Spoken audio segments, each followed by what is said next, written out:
All right, Matthew, can you tell me a little about the school you're visiting, Monterey Bay? Yeah, so I represent CSU Montery Bay. We were opened up in 1994. We're actually built on an old Army base, so we're unique in that way. And we have a lot of great programs on our campus. But one of the things people know about us is that you can actually walk to the beach from school, and it's less than a mile. I would love that. I swear, I love the beach. So what sets you apart from other schools? One of the things that students remember about us is that we're a small university. So even though we're part of the Cal State system, we actually have 7,500 students, and that makes us the third smallest CSU. So students come to us because they're looking for an experience where they can be what I call a big fish in a small pond. You know, get to know people, really have a lot of opportunities to get involved in clubs, and not be on as large of a campus if that's what they're looking for. Right. And then considering that, what's your student to teacher ratio in a classroom typically? You know, at most Cal States, you'll actually, even in large schools, you'll find it small, and our campus is similar, so it'll be 29-1. Oh, wow. Okay. Yeah. And what is some key advice you would give to some freshman applicants?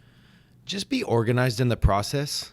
Be proactive in that you're not going to rely on your mom, or, you know, it's usually moms that will call us at the office. You know, be proactive and take control of the situation. Call us if you have questions. I think linked on this podcast will be my information. So if students have questions, we want them to reach out to us and give us a call. They can email us or call. They can go on our social media accounts as well. And how easy is it for the students to reach out to you guys? Do they get a notice back usually? So every school that they'll apply to, they'll have an online portal so that they can check their account there. They'll check their email. And then if they have questions beyond that, I think in the culture that we live in now, people don't think about picking up their phone and making a call. You know, we text, we use social media. But in cases like this is a instance where a call sometimes can really help you get your question answered the best. So we encourage students to do that. You know, lunchtime, you have breaks, you have after school. We're there till 5. So yeah, give us a call and reach out. That's nice to know. Thank you. And what are some programs that are known at your school that usually really stand out? Yeah, so I like talking about our unique programs. We have the first and foremost, the one that people know us for is our marine science program. We're in the National Marine Sanctuary. We have a great aquarium in our area. Our marine science program is one of the best on the West Coast, and so we really promote that. Can't say enough about that. I could talk about just that program for this whole podcast, but check it out. It compares to anybody else's, and think it's a good career. Beyond that, we have a great film program. So for students that are looking to do editing, special effects, work in directing, film production, TV, anything like that, we have a major called Cinematic Arts and Technology. And then our newest major is called Sustainable Hospitality Management. So Monterey is well known for its beauty as an area and known for being a tourist hotspot.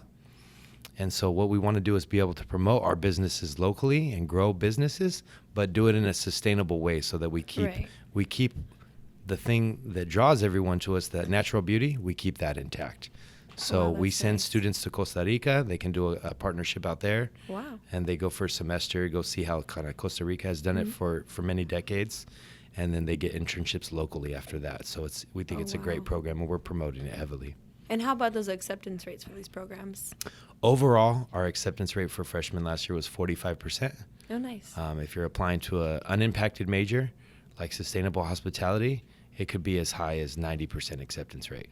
Wow. That's good. In the United States Army and Army Reserve, leadership is earned every day. In addition to earning leadership, you can earn up to $80,000 towards your college degree. For more information, contact Staff Sergeant Coombe at 916-214-6457. And then how about does your school offer any sports scholarships? We do. So we're Division II NCAA, and we have a lot of great sports. We've actually won already in only 24 years. We've won a national championship. Oh, nice. Maybe something not something people think of, but golf is really big on our campus. But anyways, in Division II, you can get up to a 75% scholarship. Usually what they'll help you with is the largest cost at a Cal State is the housing cost. Mm-hmm. And so you can get that a lot of times covered completely for your stay there as an athlete. Oh, wow, nice. Do you guys offer any non-athletic clubs? Yeah, we have over 80 on our campus, and they're growing and changing all the time. We have a Greek system. So we have 14 different Greek, not clubs, but fraternities and sororities.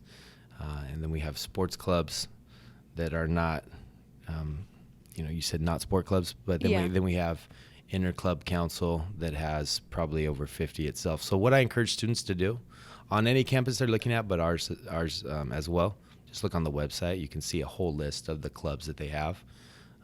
And then usually there's like a link to their social media page as well for the club. All right. Sorry. I don't know what question to ask next.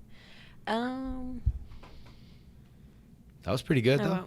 Thank you. You just have to kind of close it out. No, well, I want to ask a couple more questions. How about because I asked a lot that,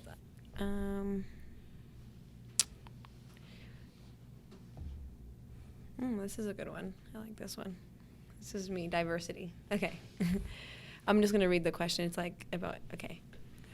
So Inderkum is such a diverse school. So diversity is a big part in deciding what college to go to for most of us here at Inderkum. With that being, what are the most predominant races on your campus?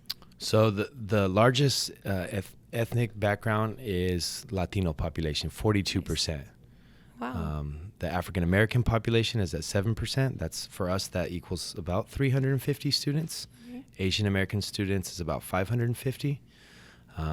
All told, with everything, students of color and students from underrepresented backgrounds is actually 70% of our campus population. Caucasian students only 30%. So we consider our campus to be diverse. Beyond ethnicity-wise, first-generation students make up 60% of our population. So we're reaching out and trying to provide an opportunity for a lot of students that are the first person from their family to get a bachelor's degree. Oh, wow. That's good. And before we close this out, do students typically graduate with a lot of student loans? The average loan amount, and students can look this up for any, in the Obama administration, they passed a law that says that every school has to show their student loan amount for 4 years.